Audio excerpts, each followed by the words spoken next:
I know I would say the majority of Manchester United fans just don't want to have anything to do with the Glazer family. Am I in that majority? Absolutely. I don't want to have anything to do with them. I don't like them at all. I'm not looking at numbers or anything like that. And I speak for the majority of the fans. Now, is this hopeless hope? This Sheikh, we love him. I've never heard him speak. We just love him because of the intention to acquire 100%. 100% means not even the Glazer shadow, family shadow, will be on Old Trafford, and that's what we all wanted. Oh, he's gone. Well, I'll continue until he comes back. And it was a dream for all Manchester United fans. 100% ownership, that stuff of dreams. Let's make it happen. But at the same time, you have to understand this Manchester United. It's a global brand. It is a pot I would probably call generational wealth.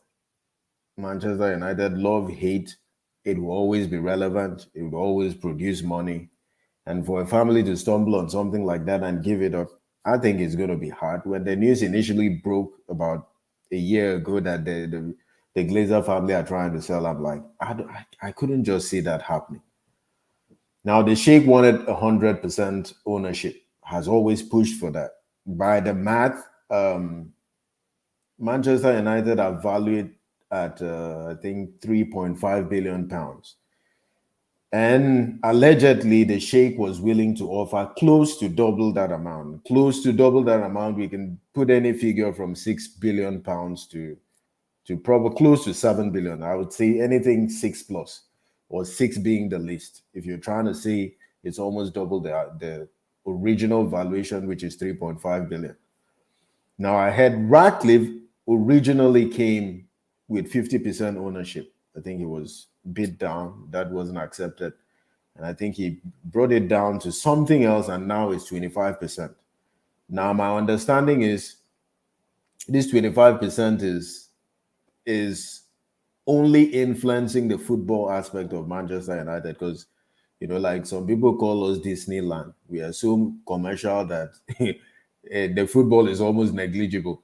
So essentially, what Ratcliffe is going to do with his 25% is to just take in charge, for it to be solely in charge of the football aspect of it. Theoretically, and just listening to it, it sounds good. Apparently, that is also going to build towards getting 100% ownership after a set number of years. We don't truly understand how that's going to play out, but essentially, the 25% in the first place has to be approved by the board. They're supposed to meet in a couple of days. So the whole thing is frustrating. It's frustrating in the sense that all Manchester United fans wanted 100% ownership. Maybe it's stuff of dreams. Would it ever happen? We don't know. Ratcliffe also, there is this question of trust. United fans literally look at him like majority again, because there are some United fans that are happy with the Ratcliffe deal. But essentially, they're looking at him like sort of like the devil. You're still trying to keep the Glazers here with the 25%. But in my opinion, just to sit back, it is, if we're trying to get rid of the Glazers and they have this generational wealth, it's going to take time. What they're not prepared to do is let the 100% go just like that.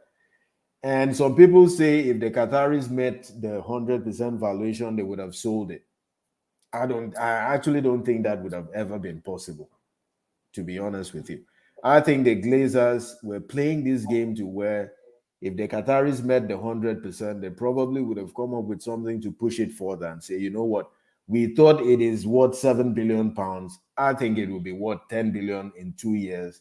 And because we can project to see it will be worth 10 billion, let's get it now. So I think it would have still been this frustration with with trying to get the negotiations right. Ratcliffe getting 25% with projected full ownership in a couple of years is a good place to start.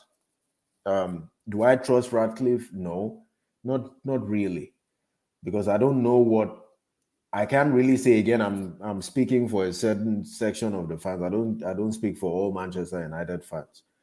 I don't know if Glazers, because what the fans really want is a U-turn with the football. We all understand if there's success on the field, we'll get the commercial success. Manchester United does not need to stretch to get commercial success. We just need a little bit of push on green grass. I think the commercial side, things will take care of itself.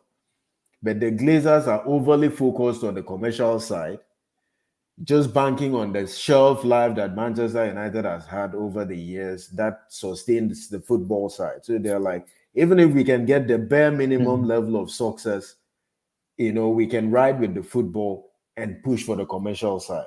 So my understanding is Ratcliffe is coming to say, you know what, this 25%, which is about 1.8 billion pounds, this 25% is only solely going to be focused on football. So the men's and women's team, everything that has to do with football. The Glazers are still going to be the final say on some of the decisions, but apparently this is supposed to only influence the aspect of football, which is good news. But again, we don't really know. We don't know exactly the intentions of Radcliffe. One clip I saw, this is why maybe I maybe tend towards what Dio is saying, because Hazard, we remember him for those dribble runs, but the thing is, the dribble runs, the one on the clip will show you the one that worked. They won't show you the dribble runs where he lost the ball, the dribble runs where he ran into a blind alley, the dribble runs where he fired the ball into Rosette. They won't show you that one. What somebody posted a goal that he scored against Arsenal, and they were like, "Oh, Arsenal fans will never recover from this." And I was like, "Okay, that was a fantastic goal. Yeah, he ran past three players and scored." But apart from that, what did he do to? I mean, how many games did they determine for Chelsea in big games? How many games did you say, okay, it's to be honest, when Liverpool play Chelsea, we used to be scared of Hazard. But then at the end of the day, you now look at it like, okay, how many goals did they actually score against Liverpool? How many assists did he provide? He was a threat. He will be somebody who will carry the ball and you'll be like, oh God, he's going to run and dribble all of us. But how many of those runs lead to a goal? So that's why I'll bring in Prince AY. Like, what's your view? Because when I saw that clip of that goal he scored against Arsenal, I was like, yeah, okay, he scored that great goal, but how many times did he do that against Arsenal? It was just once. So why are people shouting as if, oh, this guy is the best player ever? What do you think, Prince AY? First of all, Francis Coquelin's head is not correct. I know no, why would we allow him to just run like that?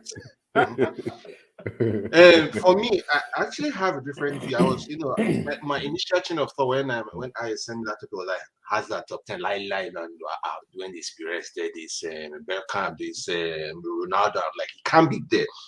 But me now. Sometimes you have to go through the rabbit hole. I'm like, let me actually look deep into this. And then I started digging on the stats, your appearances, goal assists, contributions, dribble chances created, penalty, all of that, right?